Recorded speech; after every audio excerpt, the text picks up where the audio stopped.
All right. Hello and welcome to today's webinar presentation. Public relations is dead. Long live public relations. So I need to mention that unfortunately, when we did the original webinar, GoToWebinar crashed, and my part, the first part, the recording didn't work out. So I'm re-recording this session right now. So you'll hear Mark speak during the second part of this presentation.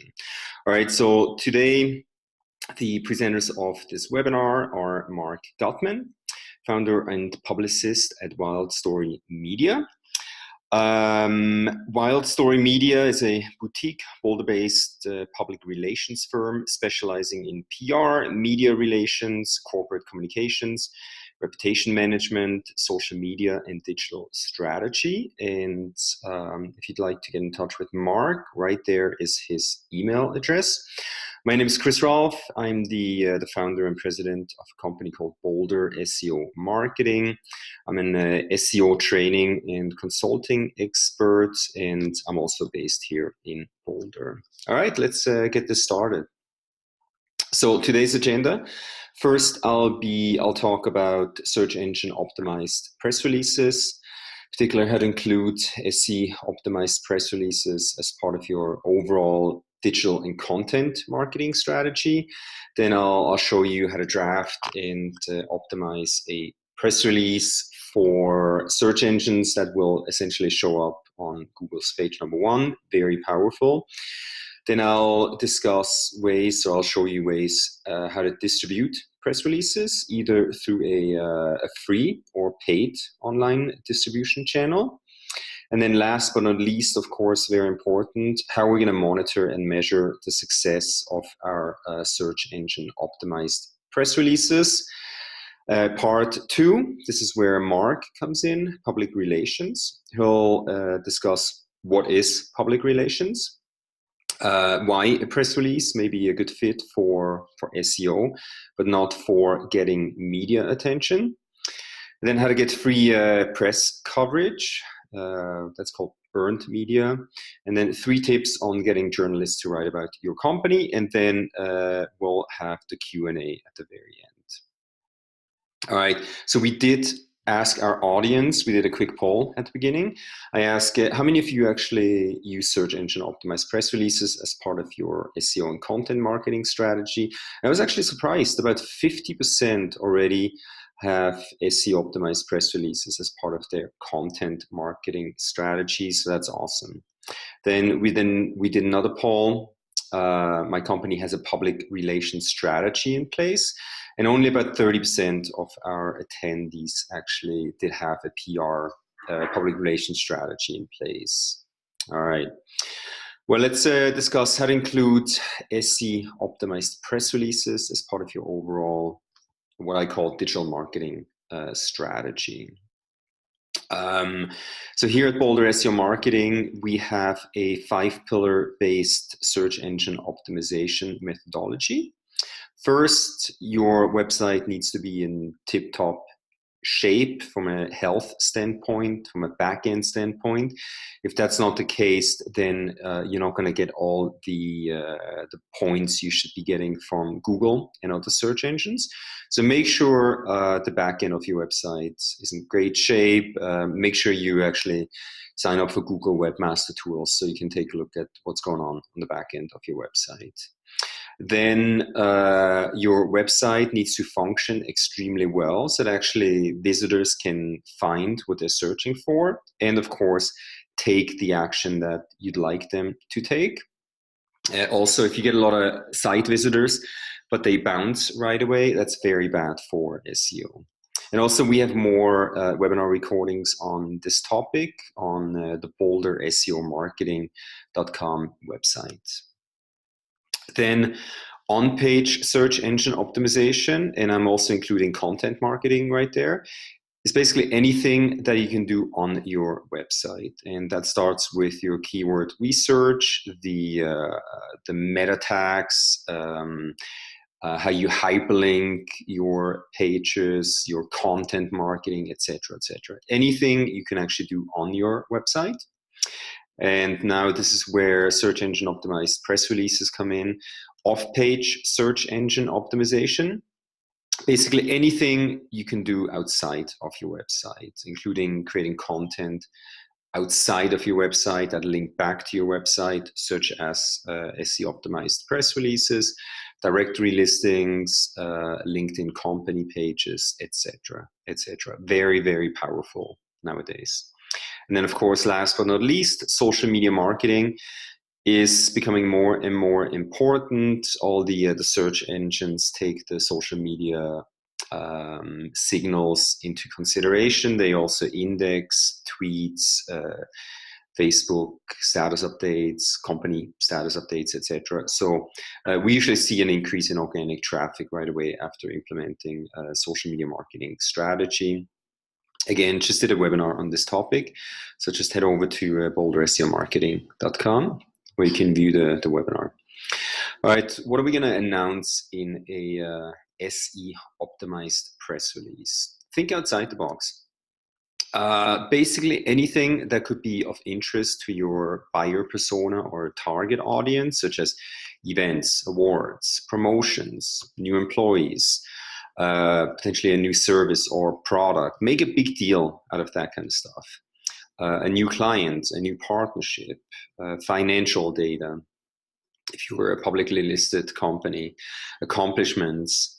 Again, think outside of the box. And if you want to head over to our press release sections, that should give you a good idea on what all the stuff that you can announce in a press release. All right, make sure you have a content marketing roadmap strategy and make sure that actually press releases are part of that content marketing strategy. We here at Boulder SEO Marketing, we use editorial calendars that we share with our customers, of course. And as you can see here in this template, public relations, press releases, and press relations are actually big parts of our editorial or content marketing calendar. And this is, by the way, a super easy way to give access to anybody involved in your content marketing effort. Google Docs, it's awesome, it's free. You give permission to specific people, user permission, and off you go. All right, let me give you a quick, show you a quick case study here. I call it campaign-based content marketing, SEO, and social media. For actually this webinar, public relations is dead, long live public relations. By the way, you probably noticed we chose a somewhat provocative title. I wanted to see if we got some reaction, and I have to say the reactions were pretty positive. I think it made people think a little bit. So for this campaign, I researched my target SEO keywords that I wanted to include as part of this campaign. And I came up with press release packages. It's one of the services that we offer. So I started to optimize all the content that we put out for this campaign or webinar. And then, of course, we announced the event with a press release through PR Web. And I'll be talking about distribution services in just 1 second here. Then I also drafted blog posts for my website announcing the webinar. You see where this is going. It really helped me create quality content for my website. And then last but not least, I promoted the webinar on LinkedIn, Facebook, Twitter, Google+, etc. So I asked people, hey, how did you hear about this webinar? And I think maybe about 30 to 40% actually saw an announcement on social media. So this stuff really works. All right. How to draft and properly optimize press releases that ideally will show up on Google's page number 1. Here are a few guidelines. I'm not going to rattle them down. We're going to share this presentation on the webinar landing page. But this is basically a guideline I recommend you follow if you'd like to make a big splash or be found online. All right, then very important. In a press release, focus no more on more than 2 or 3 target SEO keywords. And I hope you've all done your SEO keyword research. Again, if not, there's some information on the website, on our website. Very important, clear, concise, and short headline. And what I recommend as of right now, include your most important keyword right at the beginning. Right at the beginning, Google will pay a lot of attention to this keyword if it's a meaningful headline. Of course, make sure to include a subheadline, maybe include a variation of your most important keyword, and of course, a secondary keyword as well. Then place the most important keywords naturally in the first 2 or 3 paragraphs. Include a descriptive link early on. Then whenever possible, include pictures and multimedia. It just, you get more attention. That's my experience as of right now. Make sure, post your press release to your website. Don't just put it on a press release distribution site. Make sure you actually put that content on your website. I had a client, they've been doing press releases for years and they were not hosted on their website. So what a shame. Then, of course, use social media to help spread the word. So you get likes, retweets, etc. It makes an impact. Then what I recommend, post the press release to SlideShare with a note that the original content resides on your website. Email it to applicable media outlets. If it's a local event, find the local media contacts and email it to them. Yeah, you may get posted in their print publication, but very likely online. Then distribute through a paid or free PR distribution service. All right, so here are my recommendations for paid PR distribution services. And hands down, actually, I tested all of them. The one that works best for me in terms of SEO achievements, it's actually PR Web. Their parent company is Vocus. And yes, I do not get money for mentioning them. It's just like it works for me. So I feel comfortable recommending them to you. And I would go with the $249 distribution model. That's the one that I use for my clients and myself. I've also used PR Newswire in the past and MarketWire, very reputable, good services. So whatever works for you, try to figure it out. Then free PR distribution services. The 2 that I can recommend that I've used in the past are the best one, in my opinion, PR Log. And you may also want to check out Contacts. All right, how are we going to monitor and measure the success of our SE optimized press releases? Well, as you can see here, numbers don't lie. It's actually really easy to measure the success of your search engine optimized press releases. You got to make sure you have Google Analytics installed on your website. As you can see here, for one of our clients, we started to implement a press release strategy, and what you actually see here is the referral traffic that this client gets from PR Web alone. There are many other websites that post the press releases, but this is the referral traffic from PR Web alone. If you were to pay in terms of PPC money for this traffic, this would cost you quite a bit of money. All right. So I asked Mark during the webinar, where's the best place to hide a dead body? And I think he said in the trunk of a car. Well, it's actually, as you can see here from this study, Jatika study, it's on page number 2 of Google. I'd love to ask you, but if I were to ask you, how many of you actually going to page number 2 of Google? It's probably very, very few. Most of us, we actually click on the 3 or 4 first organic search results. Oh, by the way, only about 7% are clicking on the paid ads, the PPC ads, but these clicks make Google I think 93% of their annual revenue. So most of the clicks are going to the organic search results, and most of them are going to listings 3, 4, and 5, as you can see here from this screenshot study. So that's where you want to be. All right, so for one of my, as I mentioned before, press release packages, my target SEO keyword for this campaign, I started to optimize. And as you can see here, I set the location to San Diego. So I want to show you the results for like a nationwide search. I'm in Boulder, Colorado. So I didn't want it to be tainted. So we're looking at the San Diego search results. And look at that. It actually helped me. I'm playing here with the big boys. So for press release packages, I'm competing with PR Web, whom I'm using, with PR Newswire, who I'm using, with PR.com.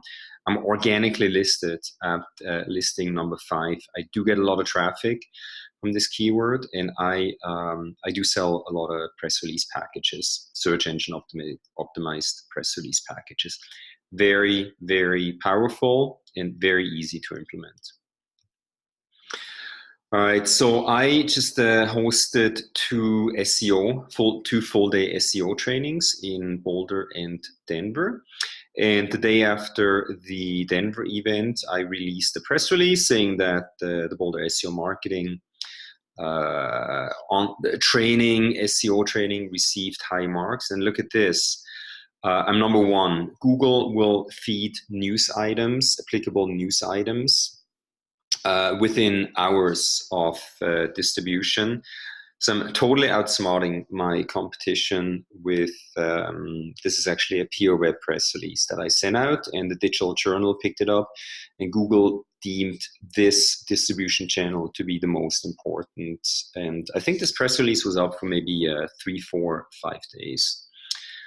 And as you can see here, it's a pretty competitive keyword at $22.5 per click. So if I were to do PPC, pay-per-click, it would cost me quite a bit of money. All right, again here, if you do a search for search engine optimization training, or a few days ago, again, I chose San Diego. My press release, Boulder SEO Marketing, receives high marks for its SEO training, blah, blah, blah. So again, I'm playing with the big boys here. Bruce Clay, who's a great SEO training expert. I think he's actually located out there. Linda has online tutorials. And my tiny, teeny boutique agency listed organically at number 3 here. Pretty awesome. This is actually a pretty, very competitive keyword as well, at $10 per click, 210 searches. So it drove nice traffic back to my website. This is very powerful. All right, another way to monitor our success here is to through Vocus PR Web. They have a nice little dashboard. So we report the success onto our clients, how many reads, how many pickups, etc. So it's very simple to gauge the success of your search engine optimized press releases. And I think that was my part. I'm going to hand it over to Mark. I'm going to try to combine the 2 recordings. If not, there will be 2. And if you're watching this on YouTube, it should automatically jump over to the next video. All right, feel free to contact me if you should have any questions. And I will hand it over to Mark at this point. You know, what are some of the functions that the PR firm does? And here are all the different things that we do for our clients. And I'm not going to read these to you. That would be a little bit redundant. All the stuff in the green, our firm, Wild Story, does. But, you know, we don't really get into public policy and legislation. We're not really into big event planning, things of that nature. We don't buy billboards, for example. But all these other things that we can speak to, and as you can see, there are a ton of different things that we do. One of which, if you look at the lower left, is press releases, and we have a very different viewpoint of how we like to use press releases. Hey, Mark, can you hear me? I can hear you, Chris. Man, so I got kicked out by GoToWebinar. Just had to get back into the session. Great. But PR pros, we wear many different hats, but really our goal is to get people to notice you or your company, via the best brand representation that we can put out there into the market space. Sometimes we do some things, some sort of disaster control, and we work on that as well in controlling the message. But for the most part, we're really trying to positively represent your brand. A lot of times people ask me, where does PR fit in the whole scheme of things in terms of marketing strategy? We are just one part of that marketing umbrella. As you could see on that 2 slides ago, a lot of the things we do, bleed into other roles. We do some SEO. Well, that's Chris's domain. We do some press releases. That's also Chris's domain. Your marketing department's going to do content marketing. Well, guess what? Chris does content marketing. We do some content marketing. But our focus is on generating activity for your brand. So now that we've established that baseline, let's get back to press releases and our PR view. We agree. We think they're great for SEO. We think they're great for bumping up in the Google rankings. We also think they're really great when there's actually news. So Chris talked about that a little bit, trying to find something that's newsworthy to announce. But most of us, we don't have things that are newsworthy. We have our products and our solutions and our services, and for the most part, there's nothing new, and we still want to get some attention. And how do we do that? We'll talk about that in just a couple slides here. So when there actually is news, when there's good news, for example, you don't want to talk to the press because your phone's going to be ringing off the hook. You just want to give everybody the same standard answer. And I use the example, Google buys your company, or Apple has a new iPhone. They can't answer every media inquiry about that, so they go out and they put out a press release. Works really well. Or if there's bad news, right? It's time to control the message. I use the example, your CEO gets caught stealing. There might be a big mess in the government. I'm sure in the city of Toronto, when Rob Ford was running amok, they were issuing press releases every day trying to just issue a flat statement. This is what we're saying and nothing more. However, we don't really think press releases work really well for getting journalists to cover your company or getting quality coverage for your company. And we're going to touch on why does that even matter? Why do you even care? Why do you want a journalist to cover your company? What benefit is that? So before we do that, let's talk a little bit about the 3 different types of media as we define them. Earned media, you'll see I have as a great value, but let's talk a little bit about owned, right? Owned is your website, your blog. There's a lot of companies out there that are turning into mini publishers. And the example I use for owned is like, hey world, Wild Story is great. It's all about me. I'm telling you about myself. Earned media is people write about you. And that might come into a form of, hey world, I'm an unbiased expert writing for TechCrunch, for example, and Wild Story is pretty great, and that would be driven by a journalist. And I use that term journalist pretty loosely. I'll define that in just a bit too. Then we have paid, which is basically advertising, and it's like, hey world, I'm Ashton Kutcher, and trust me, Wild Story is great. Example, celebrity endorsement, but the other types of advertising is also Google PPC, and you see those results as soon as you Google something. They're always highlighted as a paid option.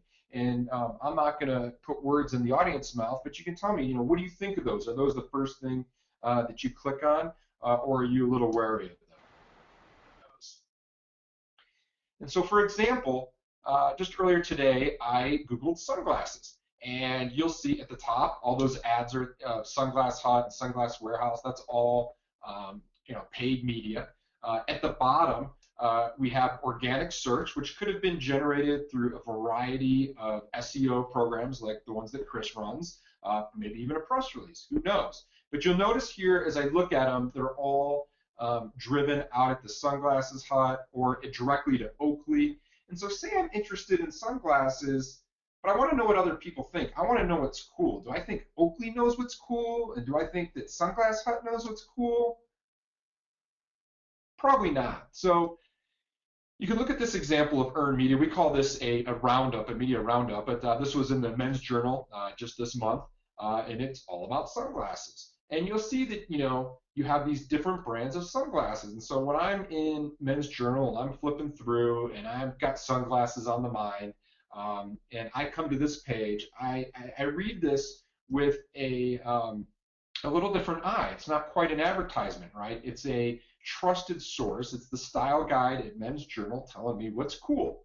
And, as we read it, when we're readers and the audience, we never think that, hey, whoever runs the Manhattan-based and family-run mascot sunglass line, number 4 there, may have had a public relations firm place this ad, or they may have placed it themselves in trying to get recognition to generate orders for their business. Here's another really good example to illustrate earned media versus paid media. Same magazine, Men's Journal. They had a whole write-up on epic golf vacations. And opposite that ranking, and they went through and they ranked like the top 10 epic golf vacations for you and your buddies, there was an advertisement for playing golf in Texas. And that course looks awesome. And look at those mountains. Look at the sand traps. That guy's got a nice swing. But, which one do you trust? I'm just going to leave this open-ended, and ask you. I mean, which one, when you're reading, do you think, hey, I'm reading about epic golf vacations. Here's a list, and I'm going to, take this advice. This one has an impact on me versus the advertisement. I just want you to think about that for a second. So if we're still having a hard time understanding, why earned media works, I'm going to put this in real terms and tell you a little story and kind of set the scene. So I want you guys to think about this.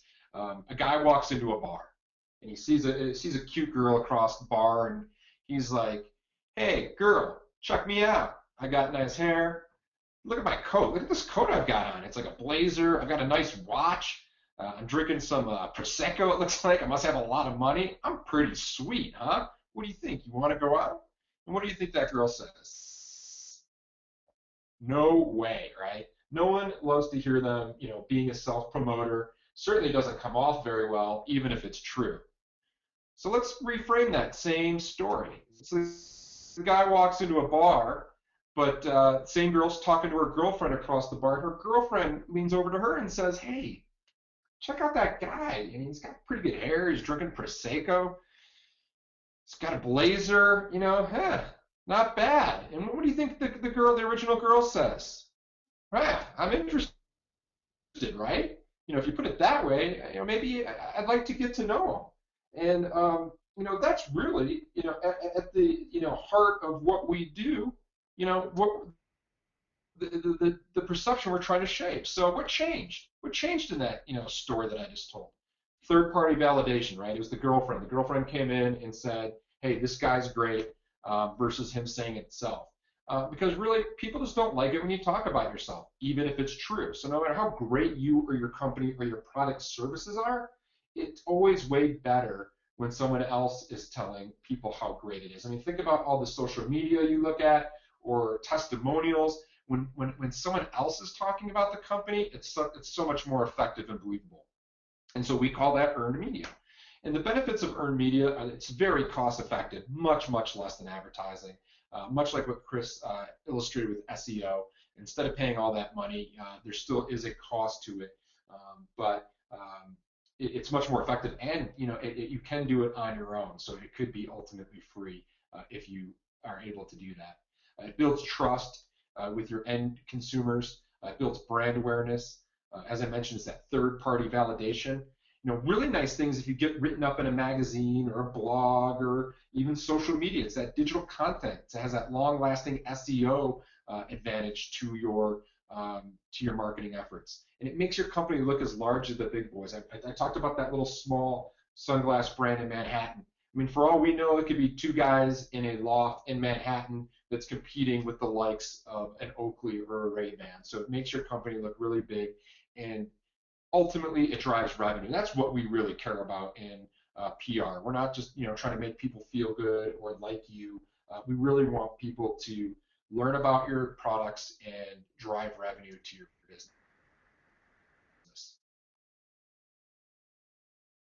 So where can you get your company, noticed and covered? There's all different types of earned media. There's some of the obvious ones. There's newspapers. Blogs are awesome. Blogs are always looking for content. There are influencers. So for example, say you have a small chocolate company. You are going to want to find the blogs on the internet that cover chocolate and are foodies on chocolate. And they're always looking for content. Industry awards are great. They add a lot of validity.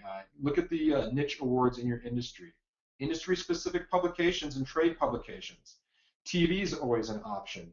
Long lead magazines, niche magazines, like if you're a golfer, obviously golf magazine, but even smaller than that, look for smaller publications. One thing to keep in mind with long lead magazines, as the title indicates, it's about a 3-month lead time. So if you're looking to get something in for the fall, you should be pitching them right now on why your product or service is interesting for the fall season.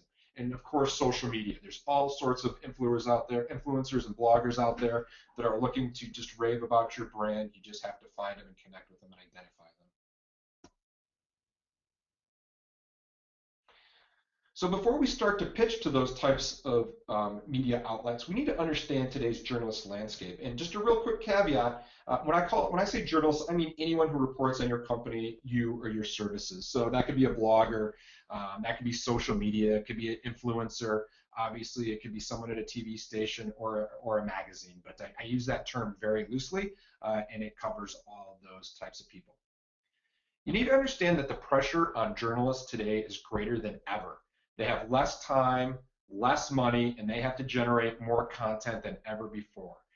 They have no time. It's their most precious commodity, which can work for you or against you. I was just talking to a news producer over at Channel 7 the other day, and she gave me the example that she gets 722 emails a day in her inbox. So for you to stand out and be noticed, it's going to take a lot. And if you do, you're going to save them a lot of time. I alluded to this. You can be their best friend or the worst enemy. If you save them time, you're the best friend. If you waste their time, you're going to be their worst enemy. And so the good news is that they need content. They want to buy what you're selling, but only if it's good. They're always looking for things to publish, to report on, to talk about. And here's a little nugget. You really need to think how your story that you're going to send them is relevant to the reporter and their readers. You got to step outside your own mind and stop thinking how awesome you are and really think about how relevant it is to their readers. So here's 3 tips to get journalists to notice you. You can send them a short, concise email pitch for their story. You want to be brief. You want to think movie trailer. How can you succinctly sum up your idea or your product and service and how it would be a benefit to their audience in 2 to 3 sentences? You want that subject line to grab that journalist's attention out of those 722 emails. You don't want to be misleading, but you certainly want to be teasing. So you want to toe that line. And you want to ask yourself and be really hard. Look in the mirror on this. Would you read or watch this story if it wasn't your company or your product and service? Like, who cares? Why do you care? And be really hard. And if you can answer that question, and if you can put this to like your best friend or your spouse and ask them to be hard on you, and they can, until you get this right, you will have a lot more success getting journalists' attention. I've talked about this. You want to put yourself in the journalist's shoes. Is this even a story, and why is it interesting? Why is it relevant to their readers? You want to save time and present it as a story, not an abstract. You don't want to make them figure out what the story is. You need to frame it in an example that they can understand how this will instantly translate to their medium, whether it be TV or whether it be print. One tactic that works very, very well is to frame around a personal story. So if your product and service is, say, SAP software, you're going to want to frame it around a personal story about how that software benefited that person. I have an example coming up that's not SAP, and we'll tie it in that way. You want to be very prepared if they say, yes, I'm willing to cover you. You want to have sources vetted. If you're trying to get your CEO to comment on your solutions, you want to make sure he's available. You want to make sure that he's not a loose cannon and that he's on point with your marketing message. Same with any customer testimonials or references. You want to make sure that that they can speak articulately, that they're ready to be photographed, that they're willing to go down this journey with you.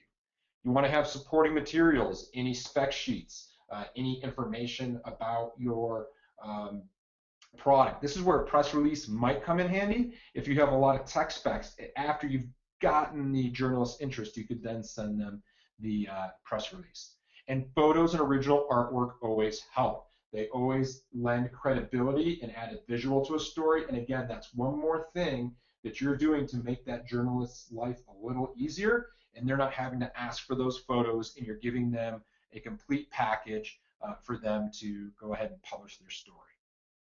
Little nugget I want to tell you, everyone wants to get on TV, but don't pitch TV if the person to appear has never been on TV or video.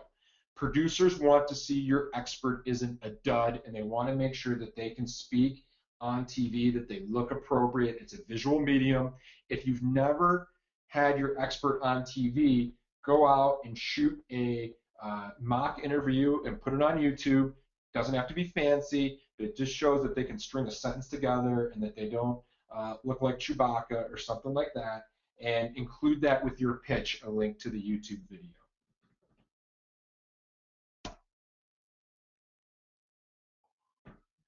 So here's a real-world example of a story that was published in Outside Magazine. You can see that the journalist took a almost verbatim the pitch that was in the email, and you can see that it's eye-grabbing and attention. No more knife. I think it was no more surgery was the pitch. And then we went through and we gave a 3-sentence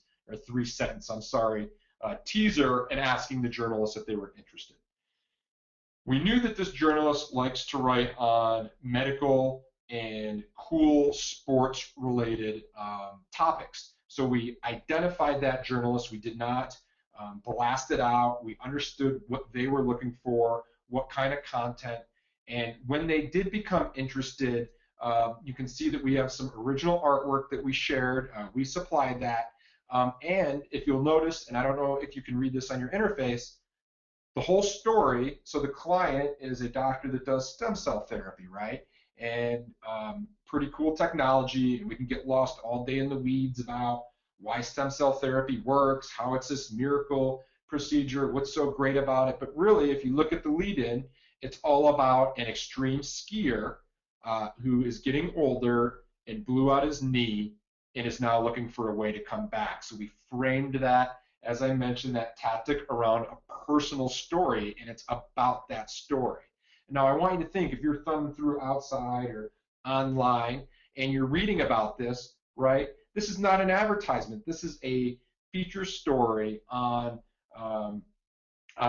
this procedure and this athlete, and you know that this guy, if you've watched Stephen Drake, if you've watched his extreme skiing movies or rode on his DPS skis, you understand him and you connect with him and you think to yourself, man, if Stephen Drake is getting this procedure, maybe I should look into it too. And there we have it. Those are examples on 3 tips to get journalists to notice you, and I hope that was helpful. And Chris, if you're still with us, we can do some questions. Great. Thanks a lot, Mark. That was awesome. We have about 5 minutes for questions, so please go ahead, submit your questions now using the questions box.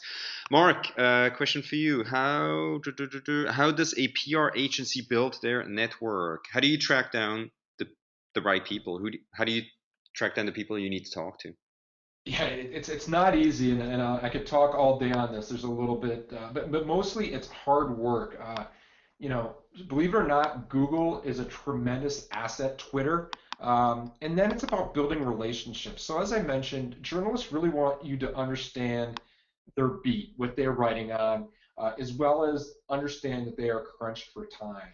So as best as you can in a digital world, it really is about you know, establishing a relationship. I mean, one tactic I like to use is, and I spend a lot of time when I pinpoint a journalist, I read their work, and not just like their last story, but like their last 10.